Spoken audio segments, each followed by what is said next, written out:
जी नमस्कार दोस्तों, मैं सत्यम मिश्रा आप सभी का अपने यूट्यूब चैनल टिच ही लर्नर्स पे स्वागत करता हूं। दोस्तों यहाँ पे हम बात करने वाले हैं आपके TRE 4.0 को लेकर शिक्षा मंत्री का क्या बयान आया है। TRE 4.0 में डोमिसाइल नीति लागू होगी कि नहीं होगी, इसको लेके क्या कुछ है, जो शिक्षा मंत्री है दोस्तों उनके द्वारा क्या कुछ कहा गया, शिक्षा मंत्री सुनील कुमार के द्वारा क्या कुछ है, नई शिक्षक भर्ती, इसके अलावा TRE 3.0 के रिजल्ट को लेके और डोमिसाइल नीति को लेके क्या कुछ कहा गया दोस्तों, उसके बारे में यहाँ पे चर्चा करेंगे। चलिए बताते हैं आपको कि शिक्षा मंत्री सुनील कुमार ने कहा है कि राज्य सरकार 1.5 लाख और शिक्षकों की नियुक्ति जो है वो करेगा। बिल्कुल भैया, 1.5 लाख शिक्षकों की और नियुक्ति जो है वो होने जा रही है। लगभग 1,60,000 पहले भी घोषणा दोस्तों की जा चुकी है। अब दोस्तों फिर से दोबारा से उनके द्वारा फिर से घोषणा जो है वो की गई है कि 1,60,000 के आसपास जो है शिक्षकों की भर्ती जो है वो होगी।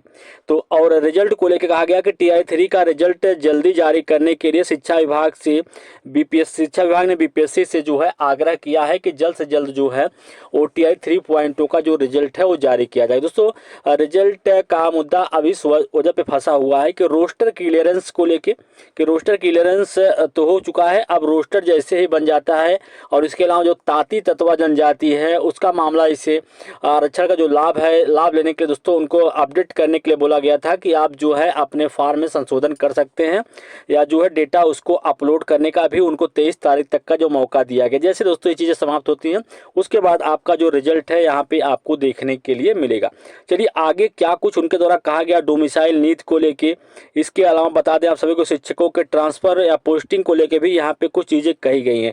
तो चलिए बिल्कुल यहाँ बात करें तो राज्य सरकार 1.5 लाख और शिक्षकों की नियुक्ति करेगा। TRE 3 का रिजल्ट जल्दी जारी करने के लिए शिक्षा विभाग से BPSC ने आग्रह किया है और शिक्षा मंत्री ने यह भी कहा कि उन्होंने कहा कि शिक्षा मंत्री अतिथि जो शिक्षक हैं उनके बारे में कहा कि सवाल के उत्तर में कहा कि उन्हें परीक्षा देकर ही सिलेक्ट होना होगा। बिल्कुल दोस्तों, जो अतिथि शिक्षक हैं उनके बारे में कहा गया कि परीक्षा देकर वो भी सिलेक्ट हो सकते हैं, उन्हें अनुभव का जो है वो वेटेज जरूर मिलेगा, लेकिन परीक्षा उनको हर हाल में देना ही पड़ेगा। तो उनके अनुभव का वेटेज उनको दिया जाएगा। स्कूल के टाइमिंग के बारे में उन्होंने दो टूक कहा कि इसमें राइट टू एजुकेशन के नियम का जो है वो ध्यान रखा जा रहा है। डोमिसाइल पॉलिसी के संदर्भ में कहा कि शिक्षकों की नियुक्ति में अधिकतर जो है बिहार के हैं।